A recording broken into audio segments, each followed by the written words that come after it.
Ça fait une semaine que je bosse sur ce court-métrage.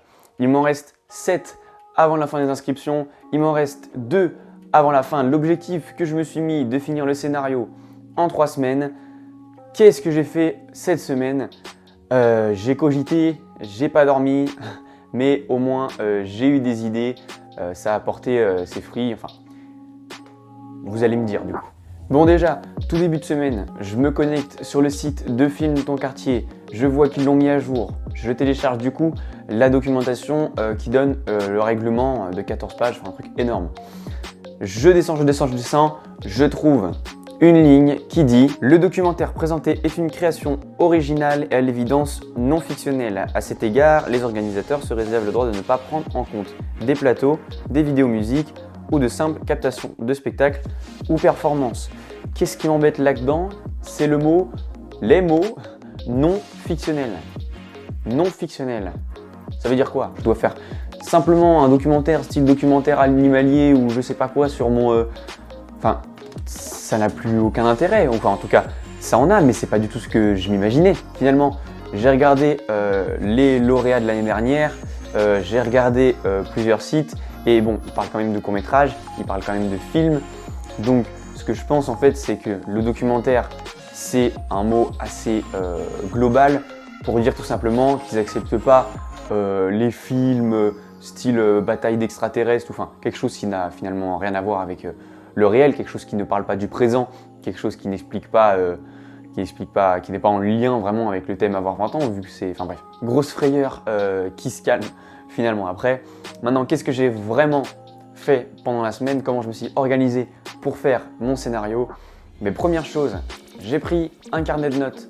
J'ai écrit d'un côté avoir 20 ans, de l'autre côté quartier. Et j'ai mis le maximum d'idées, de mots-clés que je pouvais avoir sur ces deux sujets. J'ai mis aussi toutes vos idées que vous m'avez données. Merci énormément, ça m'aide de fou. Vous allez voir quand je vais vous expliquer le scénario. Donc voilà, je mets toutes ces idées sur papier qui n'ont pas forcément de lien entre elles et surtout, j'anticipe pas du tout un scénario à l'avance. Je donne vraiment toutes mes idées sur ces deux sujets sans penser à une certaine cohérence. Ensuite, une fois que j'ai assez de contenu, là, ce que j'ai fait, c'est que j'ai regroupé tous ces mots-clés, toutes ces idées en plusieurs groupes. Et c'est comme ça que j'ai posé les bases de mon scénario. Et donc c'est là où je suis rendu maintenant. J'ai posé les bases de mon scénario. Maintenant, il me reste à trouver des péripéties, des rebondissements et quelque chose qui rend l'histoire attrayante évidemment. Bon, maintenant, je vais vous raconter l'histoire que je me suis imaginée. Première chose, cette histoire, elle parle de mon histoire. Non pas parce que je suis narcissique ou je ne sais pas quoi, tout simplement parce que c'est toujours plus facile de parler de son histoire, parce qu'on a plus de contenu, parce qu'on est plus inspiré. Donc voilà, mon histoire, mon quartier, ça me parle, donc je me suis lancé sur cette voie. L'histoire commence par une fête, mon anniversaire en l'occurrence, grosse soirée, et c'est un anniversaire surprise. Je rentre dans la salle, grosse fête, je souffle mes bougies, gros plan, et là, le début de la voix qui commence, j'ai 20 ans, et bam, c'est là que commence vraiment l'histoire, où je vois tout d'abord une grande étape qui définit le contexte, qui définit qui est le personnage, son histoire, enfin qui va vraiment poser un cadre. Et c'est là où on va pouvoir développer tout l'aspect quartier et relations que j'ai avec mes amis, avec mon club de foot, avec peu importe. Et donc je vois vraiment là une grande courbe de tous les aspects positifs d'avoir 20 ans, l'autonomie, la liberté, les grosses soirées, enfin plein de choses comme ça, jusqu'à arriver à un point important qui va en fait tout faire basculer dans l'autre sens. Donc ça peut être, j'en sais rien moi, un déménagement, la séparation avec une copine, une dispute avec les parents, peu importe. Un élément déclencheur en fait qui va faire descendre toute cette adrénaline d'avoir 20 ans et qui va faire peur au personnage, qui va lui montrer en fait cet autre aspect, le côté adulte et le côté responsable qui arrive.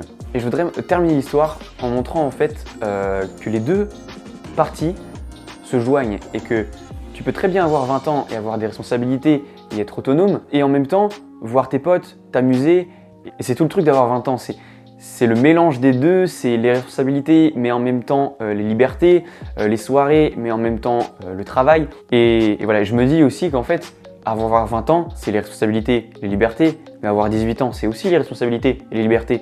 Voilà, j'ai envie d'un peu déconstruire l'image qu'on a dans notre tête du cap de 20 ans et de se dire en fait que le cap des 20 ans, on le vit toute notre vie à 18, à 20, à 32, à 44, à 72, à 128, pas à 128, mais voilà. Enfin bref, je voudrais déconstruire et montrer qu'on peut avoir 20 ans toute sa vie. Donc voilà, c'est un peu la phrase qui définit ce que j'ai envie de transmettre dans ce court-métrage. Ok, maintenant que je vous ai un peu expliqué ce que j'avais dans la tête, même si c'est hyper vague, hyper flou, quels objectifs je me lance pour la semaine prochaine? Je veux que ça soit beaucoup plus clair, déjà, que ce soit beaucoup plus précis, que la partie écriture du scénario soit terminée en fait. Que j'ai fini d'écrire la voix off et que j'ai commencé à dessiner mon storyboard. Maintenant, il y a plusieurs questions que je me pose. La première, est-ce que mon scénario tient la route? Vous avez beaucoup plus de recul que moi. Moi, j'ai eu plein d'idées grâce à plein de gens. J'ai construit mon petit scénario, mais voilà. Je suis à fond dedans, à fond comme ça, alors que vous avez beaucoup plus de recul. Donc, n'hésitez vraiment pas à me donner votre avis, ça m'aiderait vraiment. Et voilà. Et deuxième interrogation que j'ai, c'est le personnage principal. Est-ce que ce sera moi qui vais le jouer ou est-ce que ce sera quelqu'un qui va jouer mon moi en fait? Donc j'aimerais avoir votre avis. À votre avis, qu'est-ce qui serait plus judicieux, que je sois devant ou derrière la caméra? Je vous laisse me répondre, ça m'aiderait encore une fois beaucoup.